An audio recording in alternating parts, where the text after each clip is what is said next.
Nou ek het gister gesê, daai eerste 5 minute van die oggend is baie belangrik. Kies om in dankbaarheid te wees.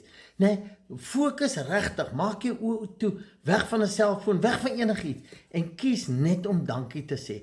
Weet jy wat? Daar's so baie goed waarvoor ons kan dankbaar wees. Man, jou bed, jou tandeborsel, koffie, enigiets.